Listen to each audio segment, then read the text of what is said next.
Law enforcement suicides are at an all-time high right now. One of the causes is poor leadership within the law enforcement profession. Nick, the host of the Roll Call Room podcast, has written a book, Police Mental Barricade, A Survivor's Guide to Poor Law Enforcement Leadership. This book is a raw and powerful look into suicide and how poor leadership decisions contribute to law enforcement suicides. Buy the book now at mentalhealthbarricade.com and stop the stigma.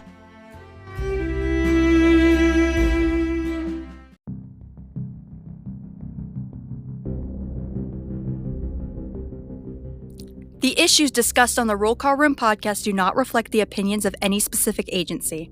Any characters discussed on this show may be fictional for comedic value unless you're a shitbag Steve. This podcast is rated explicit and listener discretion is advised.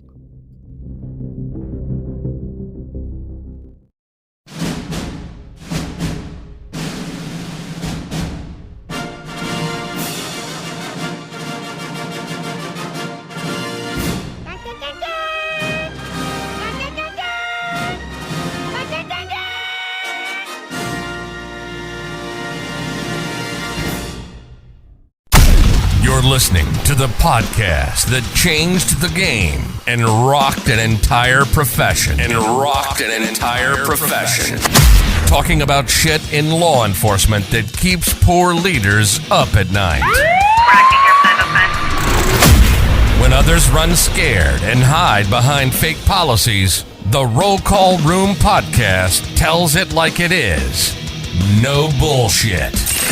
No matter how hard these Steves try, we keep killing it.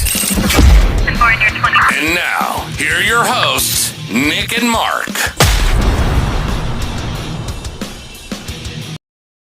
Totally infected, I tell you that. It's just like consistency of pureed bananas.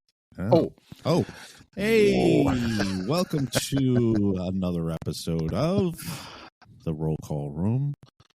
I am one of your hosts, Nick. With me is the wonderful co-host of the Wheel of Fortune, Mark. The top. How are you? The number turner, yes. Mm-hmm. Good morning and welcome to the Roll Call Room. Here We say good morning because this is the Ask Crack at Dawn when we do this. It really is. Can we talk about Vanna White for a second? Absolutely. Do you really think that she deserves millions of dollars for turning letters? You deserve whatever you're worth. And if I could stand up there and flip numbers and some dumbass is going to pay me $1.5 million, I will certainly take it.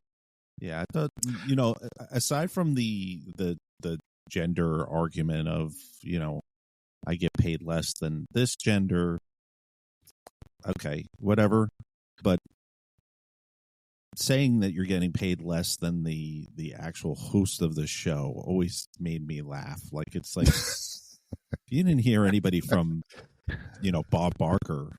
Yeah. You turn numbers.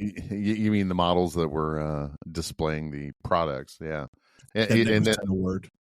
Yeah. And I always thought that the whole fallacy of, I may be getting in some political here, but minimum wage, I always thought that was so stupid because my dad always told me, son, from the neck down, you're worth about $1 an hour.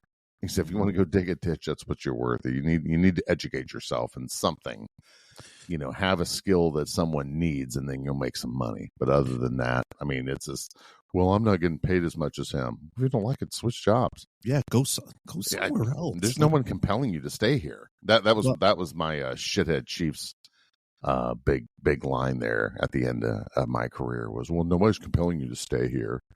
I'm like, yeah. Dude, you don't understand. You don't have fucking cops now. Yeah. You come up. It's not like back in the day when you had 20 applications, people begging to work there. I was like, fuck it, dude. If you don't like it, leave. I'll replace you tomorrow. Those days are gone.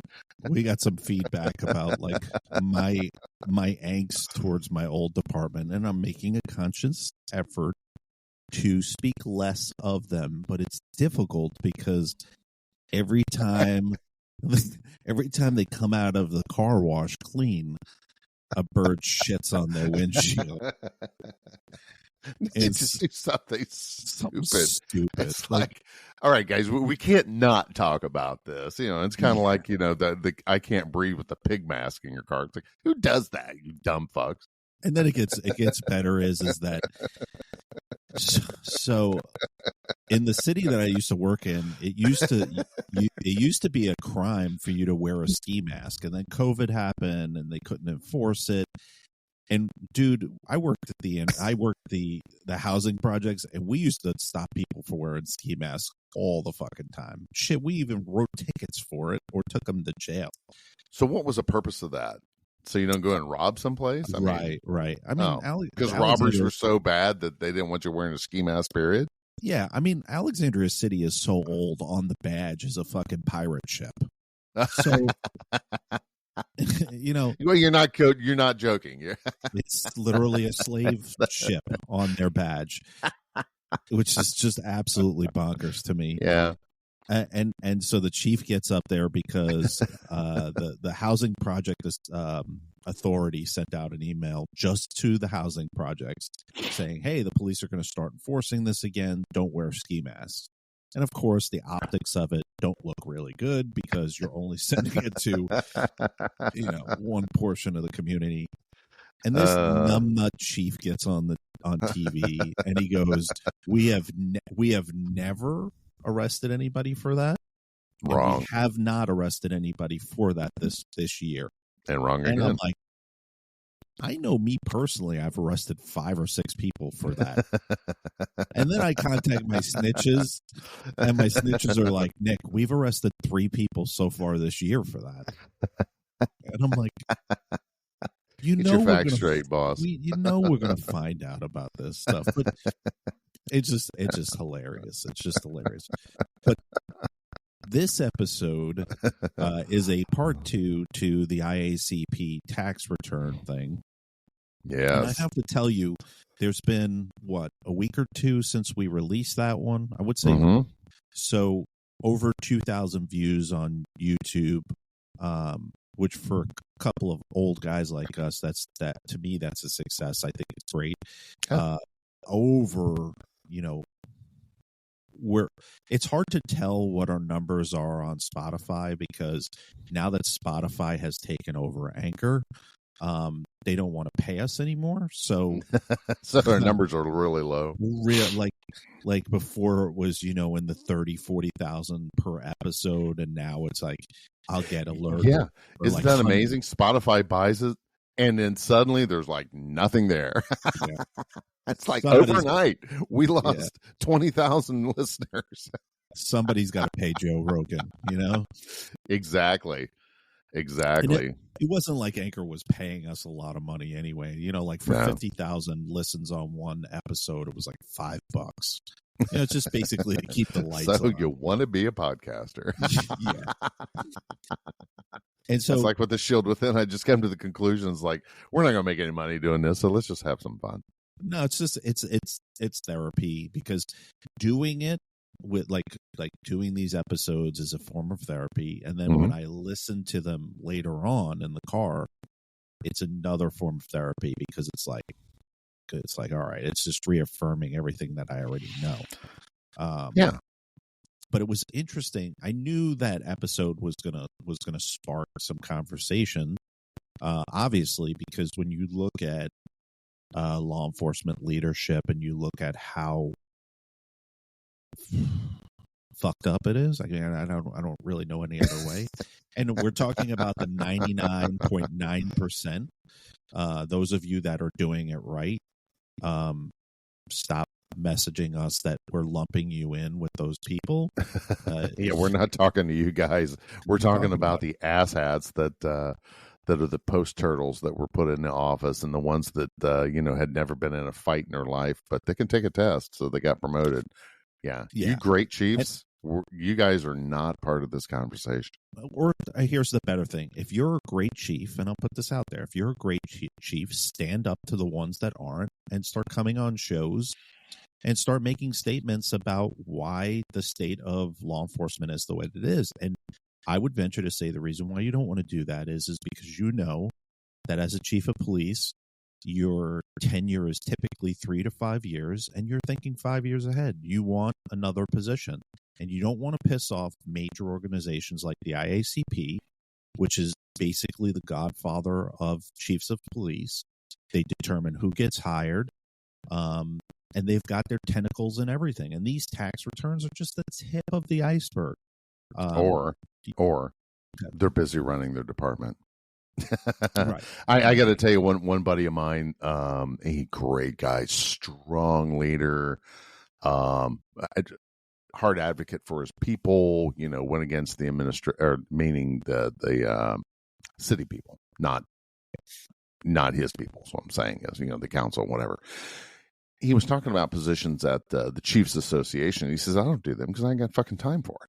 He said, I'm here running my department. I'm doing what's important. He said, most people that take those positions, they either do it because they've been begging and they're like, okay, I'll take a turn at it. But, the good chiefs out there, I think the reason why, I don't know, this is going to be kind of a controversial statement. I think that either they're busy running their departments or they just stay in my lane. I'm not going to fuck with this. But I do really wish that there was a vetting or a board that would, or a committee for oversight. If an officer could file a complaint somewhere, because cities and towns act like these guys are just the greatest thing since sliced bread, and it's because you have nothing to gauge it by. Yeah. This guy's a fucking moron, and if you compared him to other chiefs of police, you would know this guy's a fucking moron. But that's where self-policing. That's where I'm going. I just really wish there was somewhere. It's funny, self-policing. A board, a committee. There's a complaint here. Hey, why is all these officers running out the door? Well, that's a clue. Yeah, you got a bad chief in position. But go ahead. And then you there are civilian complaint review boards or they're a joke. Police. Those civilian review boards are designed to go against the officer that was out doing his fucking job in the street. And, compliance is the best thing, where you got this dude and it doesn't matter. It's just a person, just put some whatever color on them. They're just not complying, and do what you're told to do, and you're not going to have a problem. And when you start fighting the guy, that's when you're going to get your ass kicked. And when did it change? Let me ask you this question. Mm-hmm. You've been a cop long enough to know that, back in the day, and I hate to be melancholy like that, but when these guys would fight the police, it was kind of a badge of honor for some of them. Yeah, I spent the weekend in jail, but man, I kicked their ass. They kind of had bragging rights, and there was a little bit of respect between the criminal element and law enforcement side. And when did that change? When did it? And I really like what. Here we go. I'm going to say his name. Trump said the other day was indemnifying police officers to where they couldn't be sued. Did you see that the other day on the news? Yep. Where that was one of his campaign promises? I'm like, oh, that's be impossible. But it's a great idea, is to have that. Daggone, what's the terminology, Nick? I got hold harmless on the mind, but that's not it. To where the city can't be sued or the officer can't be sued for effectively doing the job. Oh, immunity. Qualified immunity. Qualified immunity. Yeah, having qualified immunity there. I had my ass saved a couple of times with that. Well, but and that's part of the problem right now. This whole defund the police, get rid of the qualified immunity, and blah blah blah. It's like, look, guys, if you like living in a world like out in San Francisco where you got drug addicts shitting on the street and you can't do anything with them, then live in San Francisco. But here in Midwestern Ohio, we like our safe communities. Here's the we apply the fuck around and find out mantra, is that you fuck around, you will find out. Don't be in this neighborhood, or don't be back here messing around, because we believe in law and order here in this part of the country, and I'm sure everywhere else does too. Everyone wants to be safe in their homes at night.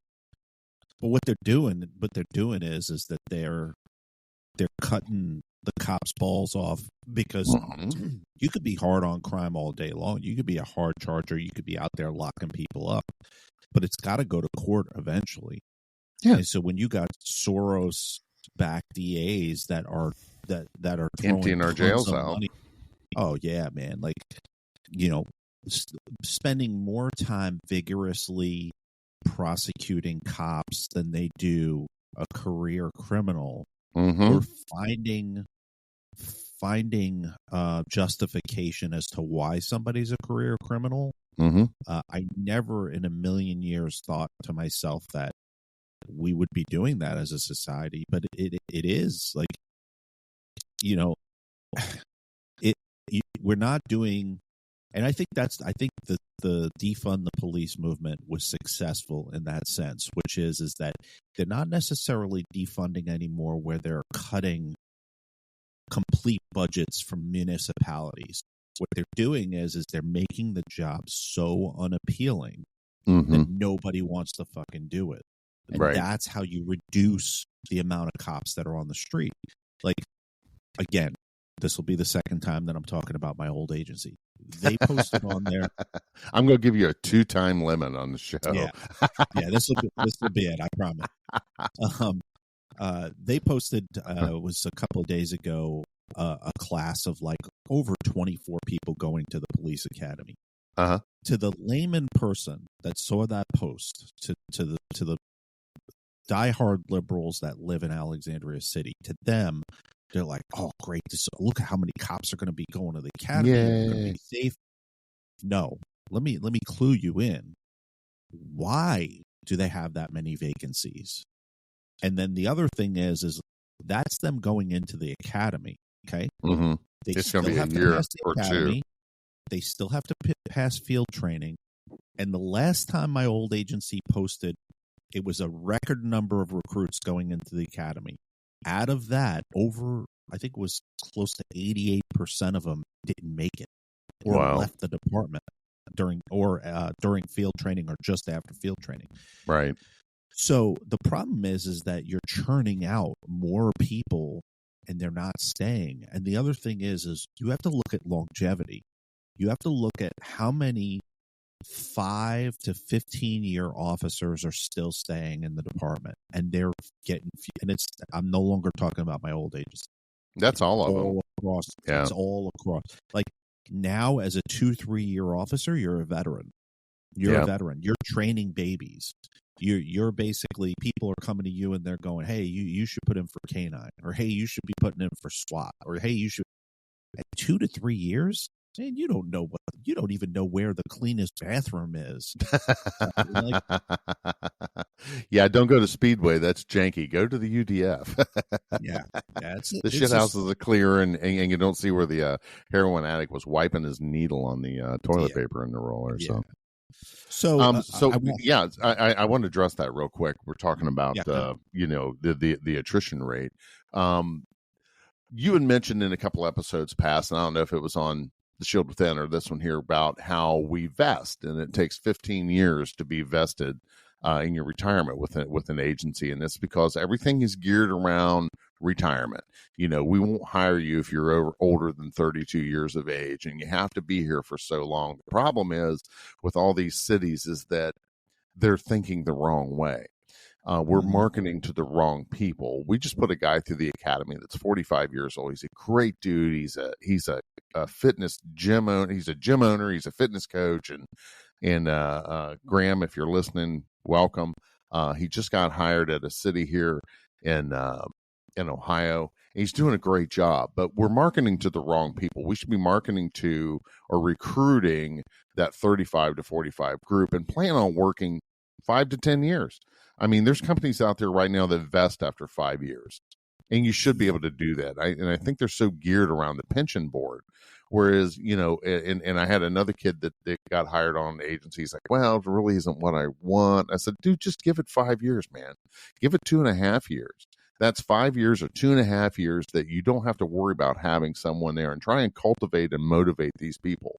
And again, where we lost the leadership, where we lost the mentorship, because of my former agency, once you completed field training, you're out on your own, dude. If you make a mistake, let's make a mountain out of every minor mistake these officers do. We had one officer, I was sitting there talking with Dan.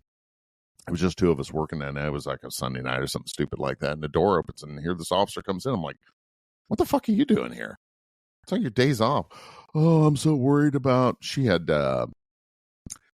They were looking for some dude, and he pulled in the driveway and dumped all of his dope and his rig out in this guy's yard and picked it up, and they put it in a traffic cone, right? Because there was just so much of it, because it's like an upside down trash can. And it was a busy night and just forgot about it. I mean, no one owned it. So someone found it in the back of the car. And of course, oh my God, there's evidence. It's unlogged. And, they found the shooter on the grassy knoll. And this person was so upset that they called and chewed her ass out that they drove up there. And this is like 3:00 in the morning. And I'm like, what? Get the fuck out of here. We got to stay. Tell me what's going on. And I took care of it. It's like, no big deal. Why are we making an issue out of this? But incidents like that, sorry, I went down a little bit of a rabbit hole, but incidents like that, instead of just taking care of the problem and saying, hey, we can fix this. Yeah, you made a mistake, but it's no big deal. And I was talking to Dan. I said, could you mentor this officer? And he's like, absolutely. I said, I'm going to try and make some arrangements here to get her moved over here to this ship. Well, before that ever happened, that person's like, fuck it, I'm out of here, and quit. That's we had spent all that time. They'd been there a year and a half. And it was just like, how the pecking order in a chicken coop, it was like everyone, if you're the top chicken, you can't peck them, but the top chicken can peck the second. Well, this person felt like they were at the bottom of the pecking order, and everyone was fucking with them. And they're like, fuck it, I'm going to leave and go somewhere where I'm happy. And the next department she went to, thrilled with her. And they're very successful right now. So my roundabout way of thinking, I apologize. We are not mentoring and guiding these people along. And I think that's part of the problem. The next thing is we need these older folks, I feel, because people that can make decisions that have been in the game or been working for a while, and I worked for whoever, doing whatever, and I'm just not fulfilled. And this is something I've always wanted to do. Give those people a shot. And if you have them for that 2.5 to 5 years to 10 years, you've got them for 2, 5, or 10 years instead of this 30-year career. And I tell you what, would I do it again? Oh, absolutely, I would. I would have made some other decisions. I would have went to a bigger department, but with more opportunity. And I think it was somewhere in our social media, we were talking about working for good chiefs versus bad chiefs. And it's really difficult for those of us who have had really great chiefs and then a shitty one takes over. Yeah. Talk about fuck with your life. Yeah. And I see it more on the corporate side. Like now that I'm out of it, at the place that I'm at now, they really, it took me a really long time. And I think we've talked about this on previous episodes. I think it took me a good 6 months to a year before I stopped worrying about that I was going to get crucified for every mistake that I made. And I attribute it to having a really, really good boss. And then a boss on top of him that's really, really good. And they understand that when you come on, you're gonna fuck up. And no matter what, you're just gonna learn from it. And I think in law enforcement, we never ever adopted that because, and you know how you can tell an agency that doesn't adopt that when somebody leaves the department, they celebrate it. Right? Like, yeah. Whenever somebody leaves, they go, because I'll just take myself for example. Yeah. Like when I left, it was like, oh, good, he's fucking gone. Forget about the almost 20 years that I did there. Forget about all the great things. Forget about all that stuff. For them, it's like, oh, one less person to compete against for something like like. Do you ever think, you ever sit back and think about that and go, man, that was my fucking life. Like, that's what I wanted to be a part of. Was I wanted a very, very small sliver of a pizza pie instead of turning around and setting your sights on the whole fucking pie. Right. You're just getting crumbs. Yeah. And listen, folks that are still doing it, God bless you. I think if you're still in this business, thank you so much. I don't want. And I've gotten that feedback before where folks are like, oh, you kind of turn it into like anti-cop. Like you don't want anybody to be a cop. No. I want, and it's always been this way. It's never changed from season 1, episode 1, which is I want the new officers that are thinking about going into here and going into this profession. This is what you're about to go into. The second part to that is the ones that are in it and are trapped. And when I say trapped, they got 10 years on. Mm-hmm. They're in the smack dab middle of a shit sandwich. Mm-hmm. I want them to be able to turn on the roll call room, and I want them to listen to the episodes and go, that's fucking Lieutenant Smith right there. And I know that that's the case because just before you and I clicked record on this episode, I had 2 emails at Nick at rollcallroom.com that I'm going to read. Right. Or Marc at rollcallroom.com with a C, not a K. And I read them. I got a message on Facebook. I got a Facebook message, which I'm not going to read the whole thing later, but I want to give a shout out to the person that sent it. Mm-hmm. There are interactions like the IAC. Let me circle back around the IACP episode that we did last time, which was part 1. This is part 2. I put a survey on there, and the survey question was, did you know the IACP took in that much money? And astoundingly, 85.7% of the people said no. And 14.2% said they did know that money was coming in. But I would venture to say that the 14% that knew that the money was coming in didn't know that it was that much money coming in.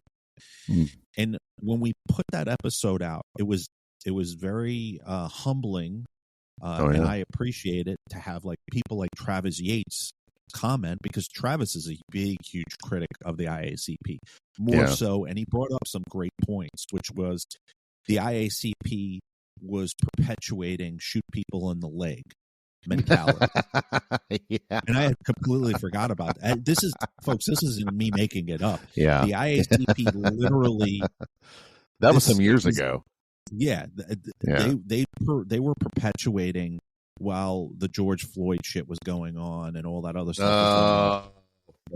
They were going to go. You threw that spark into the hay bale. Let's continue your thought. My mind just went. Yeah, my ADHD too, because I got a bone to pick with Marc and Kurt from Spinning Our Gears. Yeah. The fall of Minneapolis, is it called the Fall of Minneapolis, right? The Fall of Minneapolis, yes. The Fall of Minneapolis came out, and I had no intentions of watching this fucking thing because I know me. I know, like, I'm getting a point in my life. It's been 3 years. I'm getting to a point right now where I'm starting to go, not downhill like I'm dying, but I'm going downhill in the sense where I'm clicking less on police stuff. I'm not watching police videos as much or at all. There are certain things that I'm getting to a point where I'm just like, you're like a retired hooker. You're just getting out of the life, right? Yeah. You know, I look at it and I'm like, you know, I don't want to watch. I wasn't going to watch it, and not to give away anything is that we're working on something behind the scenes that's going to require all of us to watch this thing. Mm-hmm. And I'm halfway there. I haven't watched the whole thing. It's because, and I messaged you this, a lot of this stuff is not a surprise to me. A lot of this is not. It's. And I don't want to sound egotistical and be like, I knew that. I did know a lot of this stuff. It's not hard to believe because when you get screwed like you and I got screwed, it's not. This is nothing. All this is on a national scale of a breakdown. And I don't want to go into details because I don't want to ruin whatever we're going to do in the future. Right. But I'm pissed, but I'm not pissed at both of you because I had to watch some of. I'm going to finish it, but it got to the point where, like, I had to stop. Like you, I had to stop watching it. I had to walk away from it because this is exactly what happened to me, except for the fact that Derek is sitting in jail for the rest of his life. He almost got murdered the other couple weeks ago. Yeah, Derek Chauvin, so we're talking about. Right.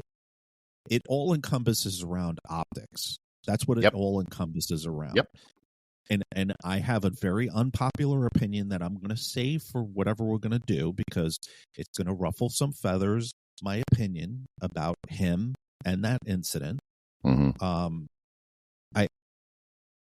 I'm just going to save it because if I say it, it'll ruin it.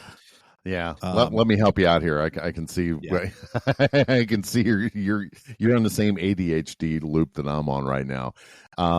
If you watch the documentary The Fall of Minneapolis, I'm going to go ahead and give you your PTSD warning up in front.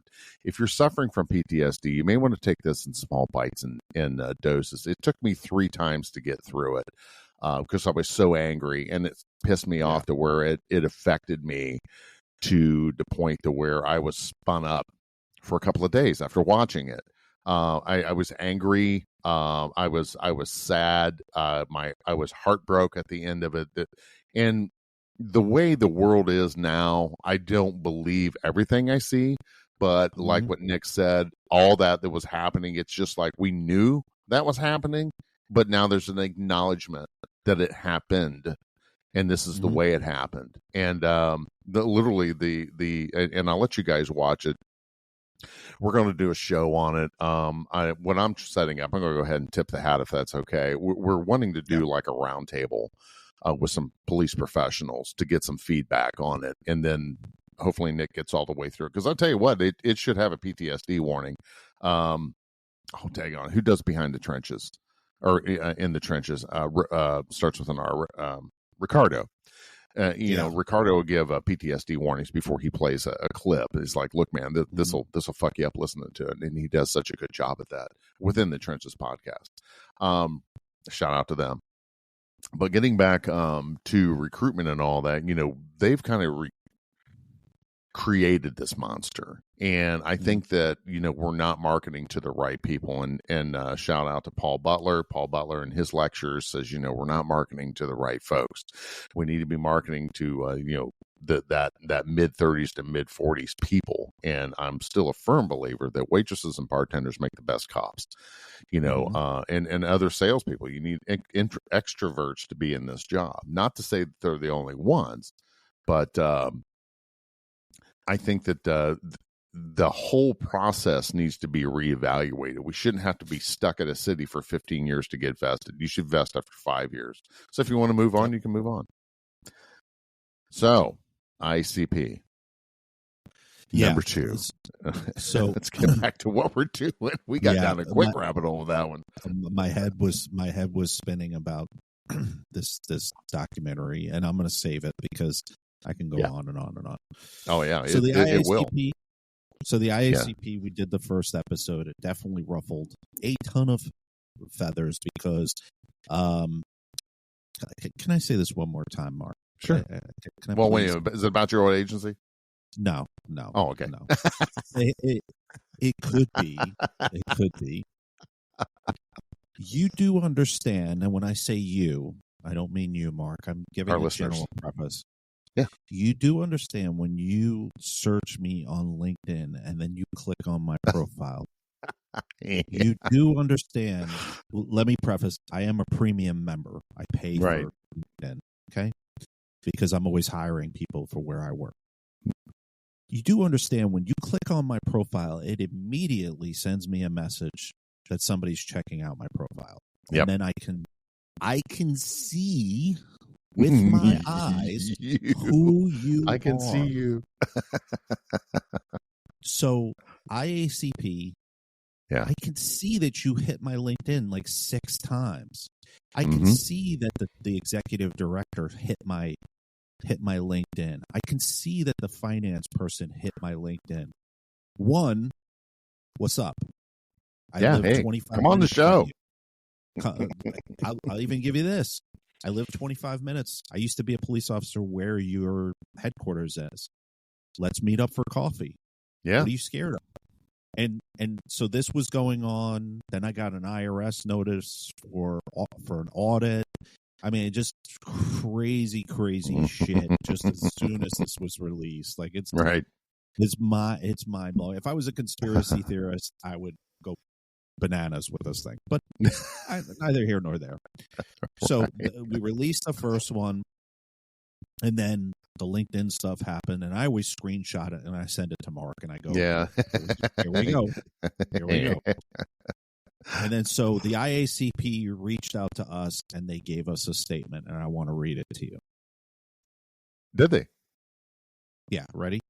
Yeah. That was their statement. So you even had me on that. Yeah. I'm like, oh, maybe he's on this. When you listen to this later, you're gonna I'm laughing.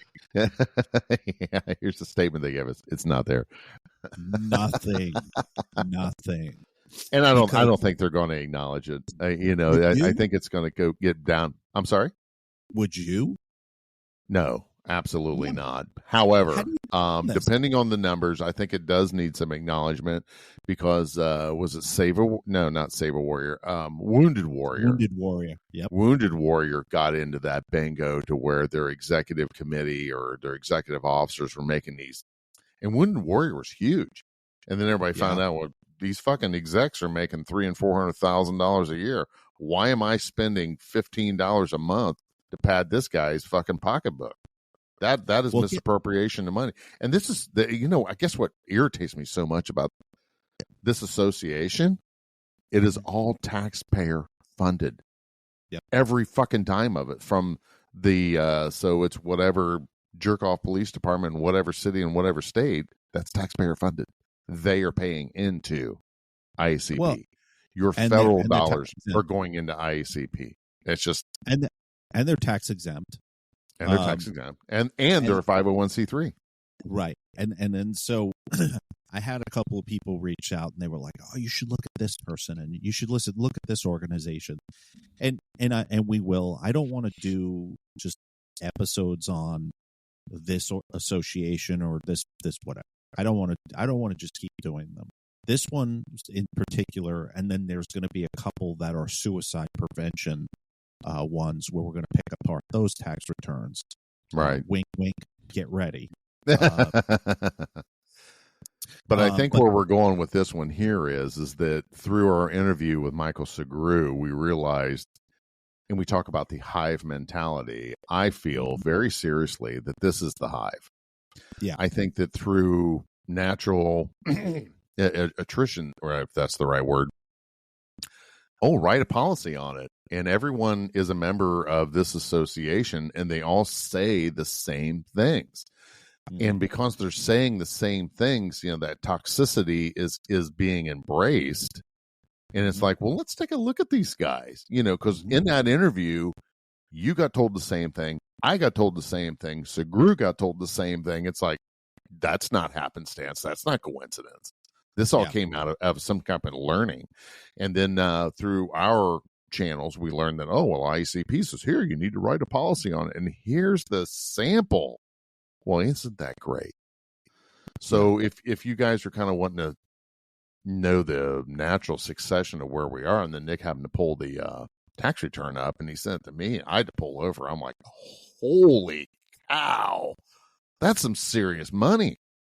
And then we started digging more. So that's where we are now. And it gets a little bit more, there's some gravy in part two. So, just to recap, folks, the IACP and the tax return that we're looking at, and if you go on the YouTube video, you can see I did a great job superimposing everything that we were talking about. So there's no bullshit. There's no, where's the proof? The proof is all there.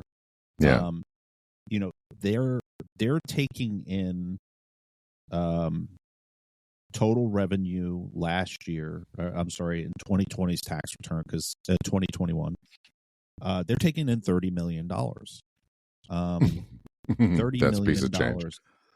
Yeah, and the funny part is that of the $30 million, what they're doing is they're claiming after they pay all of their bills and all of this other stuff that they're only making $33,000 at the end, and that's bullshit. I mean, that's just bullshit. And so what are they doing with the $33,000? Well, and it breaks it down. We're going to go into some cops out there. That's half their year's salary. Well, I tell you what they're not doing. I tell you, they're not advocating for no cost to the member mental health services. I tell you, that's not happening. I don't know of anybody that's doing that. That's all absolutely transitional. And I'll keep beating this drum until it happens. If you're going to put us in this job and you're going to fuck our brains up, you need to give us more than transactional services. Oh, you can go pay for a therapist, but we aren't going to do it. We're not going to accept any responsibility. Oh, why? Oh, because you knew what you were getting into. Really? And if that's the case, why do you have dental and vision on my health insurance policy? Yeah, and when you're paying your executive director total compensation $650,000, and your deputy director you're paying $360,000 a year.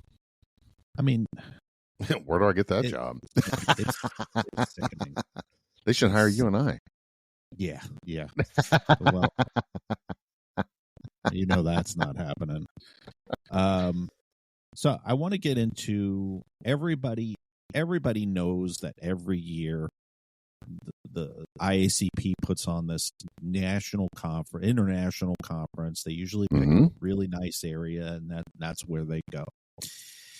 And a lot of companies, they have a convention center typically, and they have booths, and you have to rent the booths, and it's really an opportunity for big companies, like Axion and all these other different companies. It gives them a chance to highlight their newest, greatest product. And then these chiefs, they walk around and, they got their little lanyards on with this big fucking sign that looks like a fucking cowbell. And, they walk around with a big fucking heart on because they're like, oh, I would love to have this drone that also jerks me off. Like, it's just stupid shit. It's a trade show, in other words. It is. Yeah. So this trade show, this is what's going to make you laugh. We were during COVID, right? So COVID happened, and nothing was going on. Nothing. You couldn't rent a convention center. You couldn't have conferences. You couldn't do anything because of fake COVID. I'm sorry, right? Because of COVID.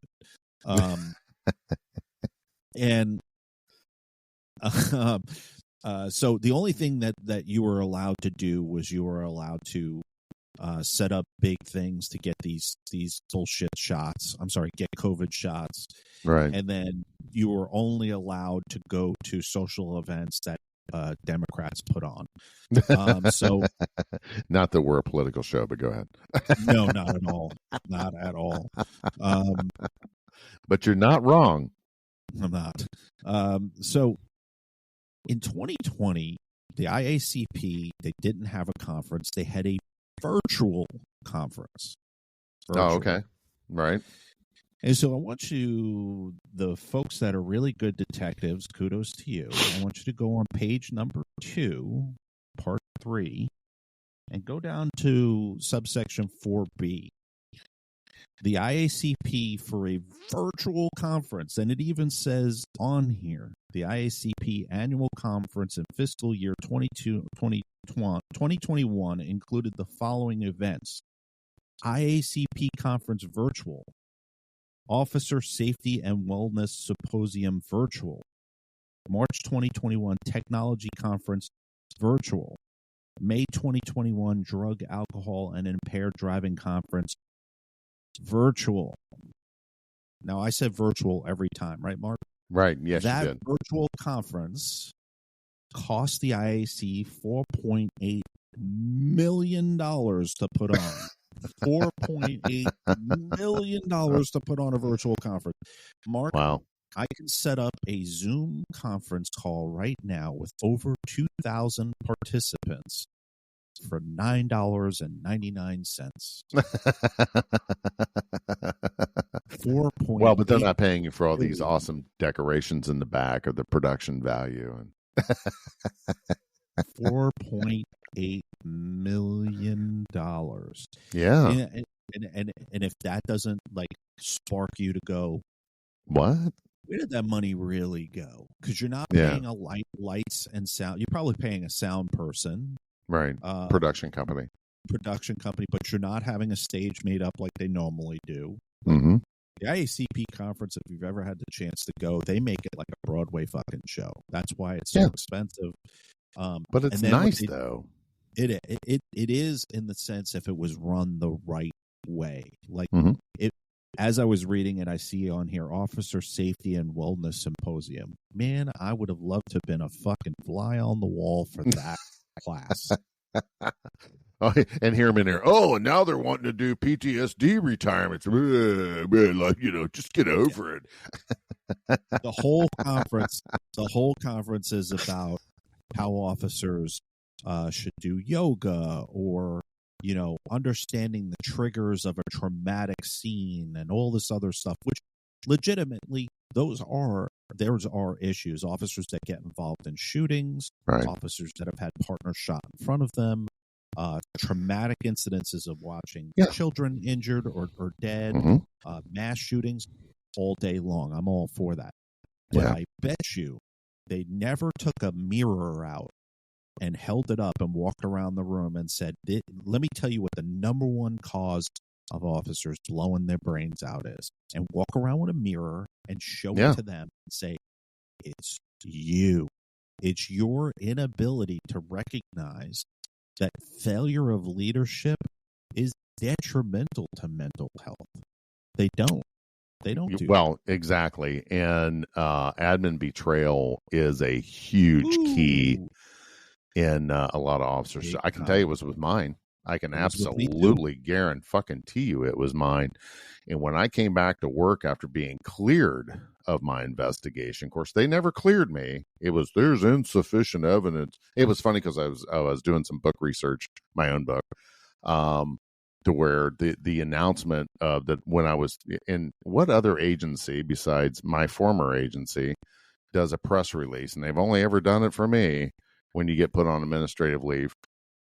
I believe, he says, I firmly believe there is sufficient evidence that Sergeant Basie did this. And then in his retraction, luckily, 2 of the newspapers of the 6 printed the articles that there is insufficient evidence to prove. I'm like, well, that's because there was never any, you fucking assholes. But we're going to run you through the mud to begin with. But that admin betrayal, that's huge, man. That is just like coming home and finding out, your shift partner's been banging your wife. That is deep cut betrayal. That is, I was willing, when I took this job, I accepted the fact that I may not come home, and I was doing it for the betterment or the moral good of the community. And to find out that the people that I was doing that job for so easily and wholeheartedly ran me feet first through a wood chipper. That is the deepest betrayal that you'll ever feel. And then go back to work. See, and you didn't go back to work. No, which is good for you because you had closure there. If you go back to work after that bullshit, oh God, that's a whole new era of betrayal, looking over your back, paranoia. And then the fucking cowards, we have had the digital ally camera system, and there was a big fisheye camera, and because you replaced the rear view mirror, that asshat deputy chief, who's now the chief, turned my camera on in my cruiser because up until that point, I had always put a piece of electrical tape over it. So when I came back to work, I said, oh, somebody picked that off. So I put it back on. And then my car partner, Sergeant Nick's like, no, that camera's on, bro. And I said, what? He said, oh, yeah. He asked me if I put tape over it. And he said, no, it must have been Mark. And he said, did you put it on? I'm like, well, fuck yeah, I did. I said, oh, so they have the camera on now. And he's like, oh, yeah. Yep. And I said, why would they turn the camera on and not tell you? Because they're looking for something. Again, admin betrayal and IACP, you need to be talking to your people about admin betrayal. And this is another layer of why you're having recruitment problems. Okay. You need to support your people. You need to be mentors. You need to be there for them when they're hurting, because I can tell you what, at the end of the day, we do this job for your buddy. You do this job to support one another, the family unit, the thin blue line. If you're going to maintain this, if you're the one that's eroding it, then this is the number one reason why. I can handle a guy on the street, really, and when I was, toe to toe with this street thug up in, at Circle K, I knew the terms. Okay. I didn't know the terms of being ambushed from the rear, and that's what's happening. with these agencies, with these toxic leaders, because the one thing you can count on when you realize that your buddies betrayed you, or your significant other has stepped out, is that in my world, I had that supportive administration. And even when you fucked up, my old boss is like, hey man, you're going to take a punch in the face on this, but you're a good officer, and I don't want this to ruin everything.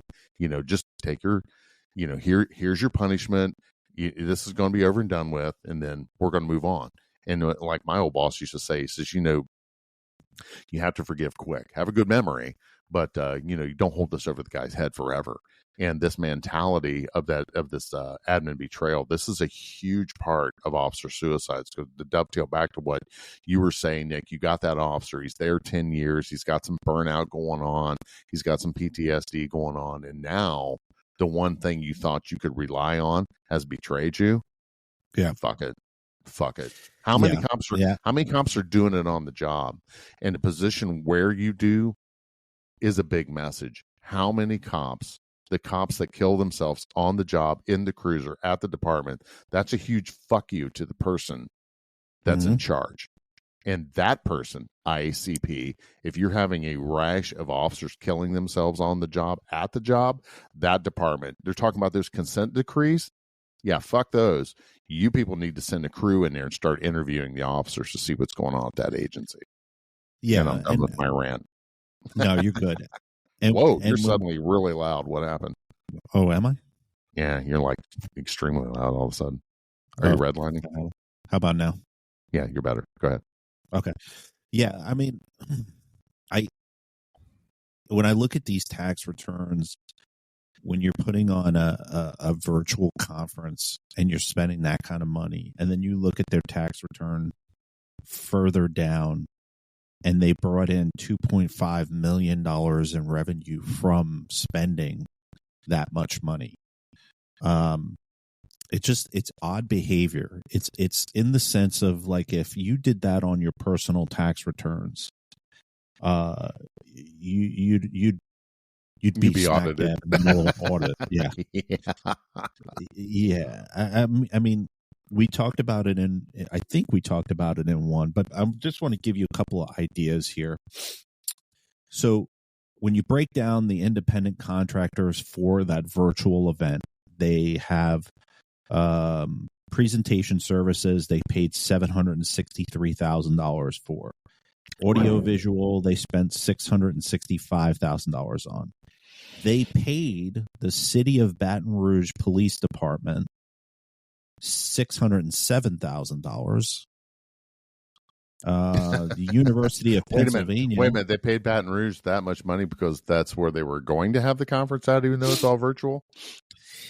Either that, or this is a carryover from the year before when they actually had it in Baton Rouge. Oh. But I question where the $600,000, why they're paying them $600,000. Could be detail officers, could be overtime, could be payoff. Yeah. I don't know. But then they pay. Then they pay the Rapid City Police Department $372,000. Like South Dakota. By the way, Rapid City, is that? Or is that South Dakota? I don't know. Yeah, it's South Dakota. Yeah, you're right. It's 300 Kansas City Street, Rapid City, South Dakota. Yeah, how the hell do you get from Baton Rouge, Louisiana, to South Dakota? Well, I don't want to start any beef, but if I was Rapid City, I'd fucking go knocking on IACP's door. Yeah. Why did we get that much? Yeah. Like, hey, are you cutting us a check for the $235,000 that you owe us? Or? Right. Yeah, we had snow removal fees in there in South Dakota. So. Yeah, and like then you look further down and $16.9 million in government grants. Like they're cleaning house on earmark things that they're just really, really rolling in money. Like, and the reason why I bring up this tax return is that the average income for a brand new officer in the United States is $35,000. Mm-hmm. Think about that, $35,000, and this guy who's the executive director is making $650,000, and he's shaping what your leadership is doing. And Yeah. when I say shaping, they're not shaping, they're dictating what they can and cannot do. They're in Right. consent decrees now. Like the DOJ immediately goes to the IACP or tells the department. I have to laugh because it was in the news that there's a municipality. I can't remember where it is. I think it's in Arizona. Yeah, I was going to say Arizona, that they're Is it being Phoenix? forced to do a they're being forced to do a And their consent administration's like, fuck you, we're not doing this. Fuck you, we're not doing it. consenting Good to for your you. decree. Yeah. Good for And you. sorry, rabbit hole a moment. Yates was like, No, yeah, good for you. every administration should fight having the feds here. Every one of them should throw them out. Yep. And this not consenting to this, because it does not fix anything. All it does is it costs your citizens millions of dollars. Nothing gets fixed. As a matter of fact, it all gets more fucked up. Yeah, and it's, you know, like, I'm what are you looking going it up. to do? What are you going to do to me if I don't do this consent decree? Yeah, they have no What are you gonna authority do? over them. Yeah, exactly. I got another little ditty here. You know, this might be a little nitpicky, and I really don't care.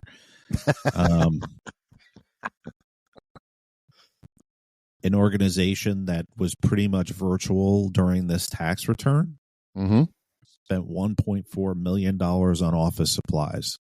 That's How the a hell is lot that? of staples. That's a lot of staples.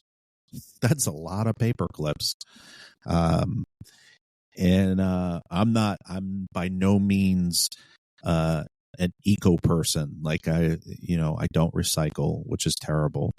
But I do drive an electric car. So I would venture to say you need to start, if you're spending $1.4 million, maybe you should start gearing towards paperless and save some cheddar. And what's funny is you spend more on office supplies than you did on personal development for your own people. $55,000 all that year for professional development for your people. You're spending 1.4 in office supplies. If you took 1 million of that 1.4 and actually had a true wellness program developed, and you actually employed people like Marc and I and Segru and Yates and really heavy hitters that are respected in law enforcement, mental health, and in the subject, you'd have a meaningful program. And they won't. They will never do that. They're too busy checking out our LinkedIn. Well, I want to address the wellness thing. The city of Columbus here in Ohio has they have a center for police, fire, and EMS. And if you just need to go in and unwind and deprogram for a minute, they have counselors there. And I think this thing is staffed 24 hours a day. The city of Columbus is on the cutting edge of mental health. Now, I will say that I feel that, and this was validated by Shannon from Windmill Wellness down in Texas, is that Ohio still has a lot of work to do. But the good thing for our friends in Texas, shout out Lieutenant Jason, that Texas is on top of it there with their mental health. But again, it's transactional. Our mental health services for first responders should be no cost to the member. In IACP, I'm not hearing you saying that, because when the cities go in and negotiate their health care, okay, you're talking about dental, you're talking about vision, you're talking about whatever other services, but you're not talking about mental health services. If you're a police officer, if you're a firefighter, you're an EMT, if you have your own dispatch, all those people should have those services on their wellness program, on their health program, to where it's no cost to the member. If you want us to come in, you want us to do the job, let's keep the head straight. And I want to address one other thing we talked about. When you have members or officers that are struggling, what's the first thing the department wants to do? Put them on leave. Yeah, get them out the fucking door. Yeah, that trend of here, you got this 15-year veteran, and we've spent tens of thousands of dollars on this guy or gal training them. Yeah, they're in a bad spot right now. They've crawled in the bottle, whatever addiction that's hijacked them. Oh no, let's not fix them. Let's fire them. Yeah, what but the hell? The thing is what that ideology is that there are always people coming in behind them. Like that's always been the ideology is that we'll get rid of them. But now that's coming to a close also. Like, yes, you're scraping the bottom, like literally the bottom of the barrel right now. Like, in the job that I'm in right now, I still have the pleasure of having my toe still in law enforcement. And I talk to these newer officers, like under 2 years. And I got to tell you, as a former sergeant, it scares the shit out of me. It scares the shit out of me that a lot of these, and I'm going to say it. I mean, I'm not an old dude like you, but like, these kids, they scare the shit out of me because I am concerned for my kids when they're driving, because you have a lot of uneducated, hothead folks out there. And I think we're not going in the direction that we should be going, especially after coming out of the defund the police movement. I think it's a matter of time, and this is going to be a staple in history. This particular statement that I'm going to make, and then we can reference it later on, which is that I think it's a matter of time before we have another major incident within law enforcement that sparks a revolution that's going to set us back by another 5 years. It's a matter of time. It's a matter of time. I'm not doubting you. I just hope it doesn't happen. I think. I hope it doesn't either. I think the pendulum is starting to swing back. I think conservative ideology is starting to take hold again. I think that those of us that sit around and watch this stupid shit on the news every night finally fed up with it enough. It's the point to where these people are like, look, we're paying you people for security. We're paying you people a lot of money. Do your fucking job. And that's the problem is that you get these cowards in the jobs, just like the coward that used to run my former agency. He would lay in bed at night that I was being told because he was so worried about what would happen overnight. It's like, dude, if you're worrying about your job that bad, you get out. You got to get out. He did the right thing as he retired. Thank God.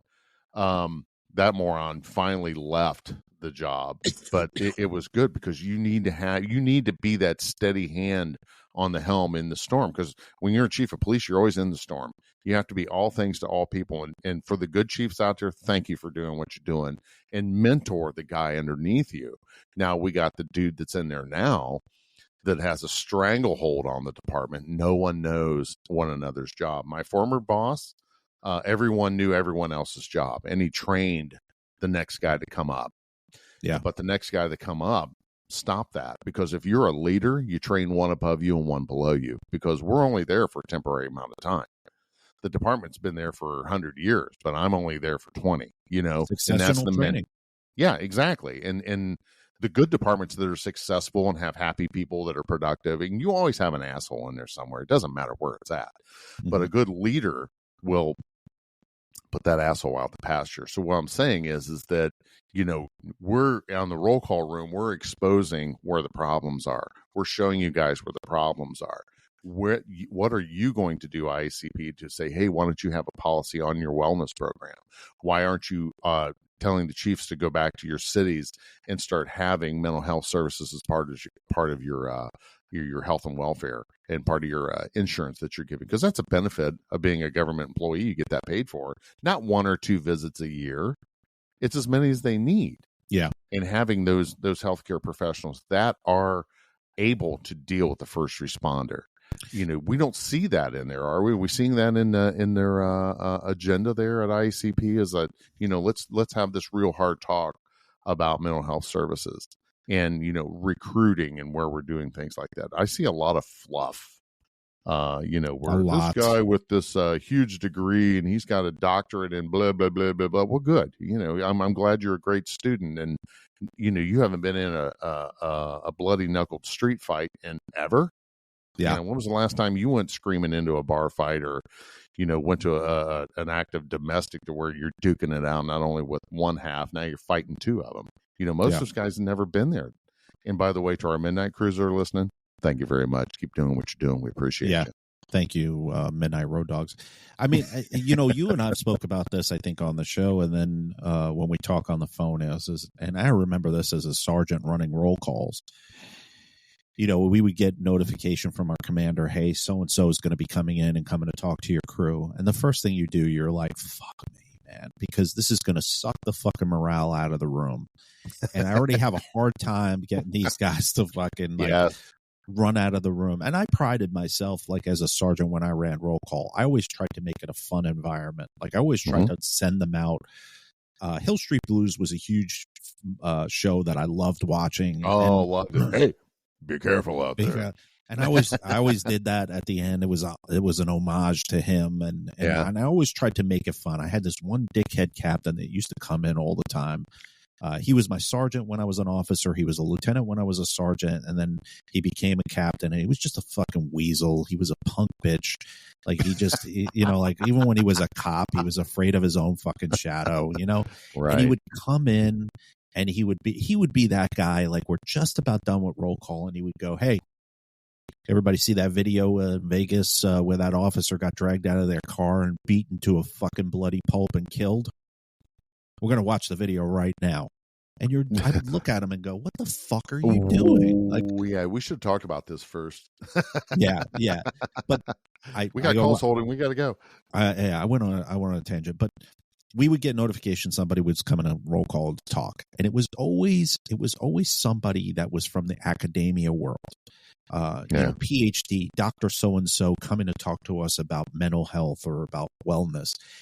And and I know that if you come into a roll call or you come into a conference and your name starts with a doctor or ends with a PhD, and you never ever served a moment in that uniform, Amen. You have completely lost all and this is no disrespect to your degree that you got. I'm sure you're a fine therapist or whatever you do, but the thing about it is there, if you put Dr. So-and-so that's been a doctor of psychology for 15 years versus a guy like Mark or Yates or Segru or Medlin, the captivated audience that you're going to get is because you start every single one, like a Medlin, a you, a me, a Yates says, hey, I did so-and-so years on patrol, and I did this, and as an audience member, your ears perk up and you go, okay, this guy's got some fucking crass. This guy's got some legit,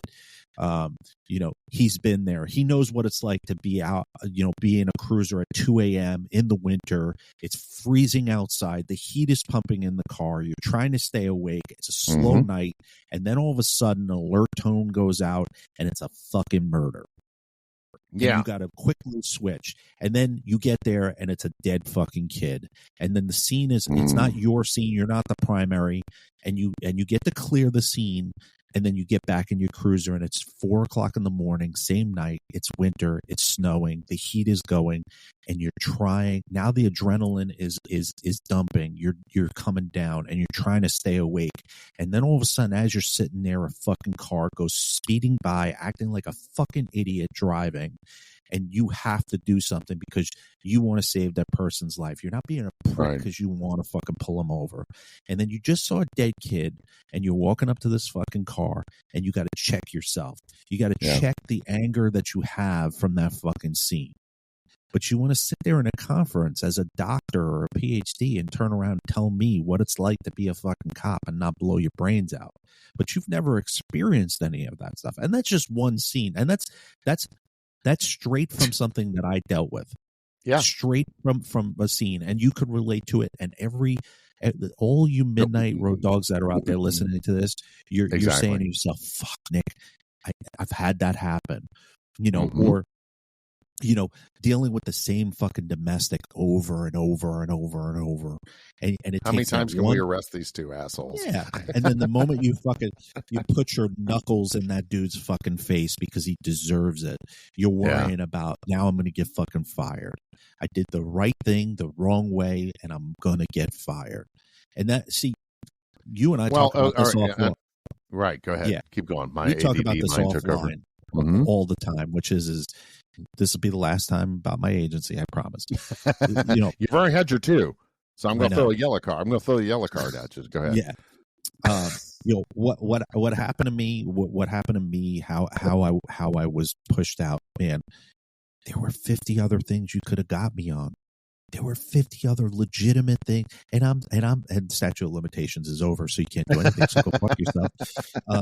But there are 50 other things that you could have. Like when I walked in that room, all 17, however many years I was there, all came to me and said, "This is it." Yeah, and none of it was illegal in the sense where it could have got me locked up. It was procedural shit that I looked at policy and I said, fuck that. I'm not doing that. Yeah. And I gambled, and I won that gamble all the way up until you got me on something that I shouldn't have got taken out of. But when we're talking about mental health, IACP, what they'll do with this kind of feedback, with dissecting their tax returns, what they'll do is they'll sit there and they'll go, you know what? We do need to have a wellness and symposium about how leadership has an effect on suicide. Let's bring in Dr. So-and-so fuckface that has three books. Right. Says someone like Shauna Springer.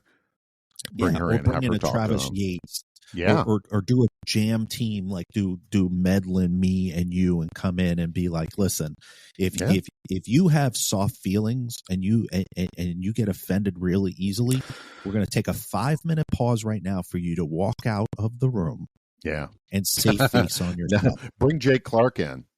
Jake Clark will he tends to command a room with Save a Warrior. Yeah. Bring Clark in. Yeah. That would be the brutally honest, they had that should be the brutally honest tour, is that people that's talking about the very real tragedies of this. And I feel bad for the agencies that have had to endure an officer suicide. Yeah. It's horrible. We're at our 1 hour mark, and before we wrap it up, holy cow! I know we got there that quick. I just want to say Jake from Texas, not Jake from State Farm. Where's it? It's Jason.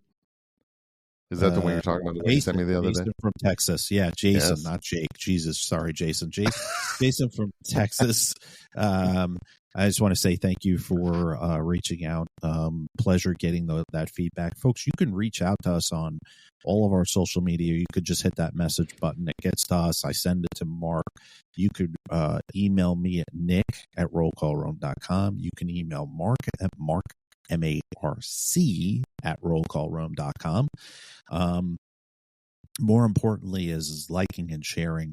Our YouTube videos are up, so please go on YouTube. Just type in Roll Call Room Podcast. You'll see all of our videos that are there. Hit the subscribe button. Yes, hit the subscribe button, please. Subscribe.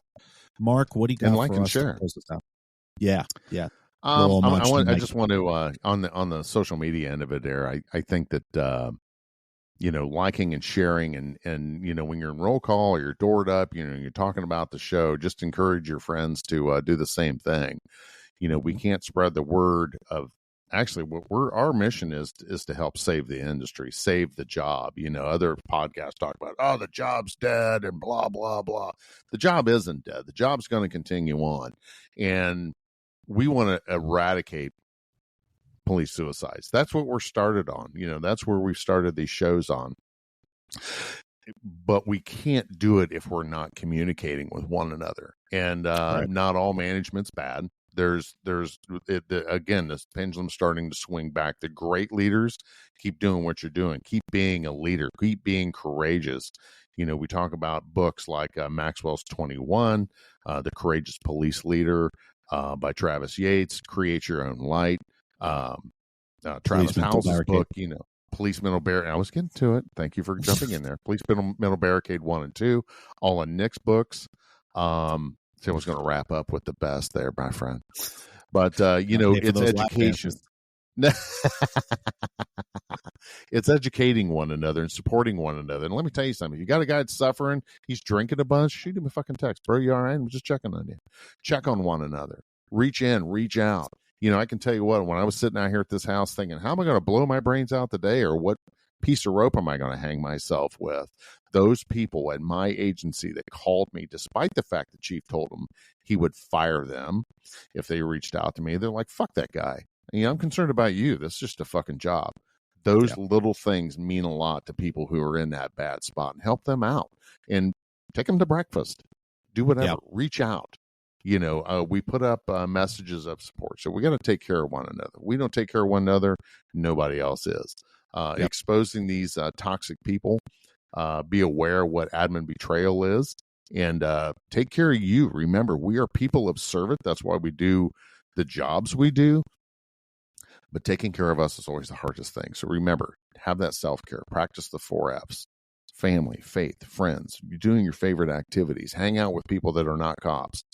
Because, I'm taking a class. And Mark the cop came out in class the other day. And I just shocked the fuck out of the whole room. I'm like, oh, sorry. You guys aren't ready for that yet, are you? Yeah. But, take care of one another. And most of all, like, share, subscribe. And all you got to do is hit the share button on your social media. If you go to our page on Facebook or the Gram or whatever else with the Roll Call Room, leave us a like or a comment. The one thing that I absolutely love, and I know Nick loves too, is hearing your feedback, getting that message from our midnight crews. And we love the day shift guys too. Don't get us wrong. We love days and evenings. When I worked 3 p.m. to 11 p.m., that was probably one of my favorite shifts, was second shift, because that's where all the rookies were, and we actually got into the shit. So, we love all of our guys. You're out there doing the job. It's still, to me, the greatest job ever. However, this job does come with a toll, and number one, you need to take care of you. Yep. Yeah, and I'll preface this too is that if you're looking for like in particular a police mental barricade, if you just can't swing getting it, just reach out to me. I'll send you a free e-copy. It is really nothing to do with the money at all. I really I can care less. Exactly. I think I reinvest it in this show, or I reinvest it in buying more ebooks. Like I buy my own ebooks and then I give them out for free. So just please reach out to me. I would much rather give you a free book and have you read it, and then afterwards kind of send me a message and say, hey, I really needed that. Because believe it or not, it's a form of therapy for me as well. It makes me feel really good that somebody has read the book and has said, wow, I can't believe I'm going through the same shit. So, with that. And if you get it and you like it, let me jump in real quick. If you get it and you like it, buy a copy and give it to another friend. That's what legacy leadership's about. Buy that book and push the knowledge on to the next. Yeah. And if you have read it, please go on Amazon and leave some reviews. It helps to get the book even more up on the top of the list. But with that, folks, this will be our last episode before the holidays. So please be safe. And we will catch you on the next one.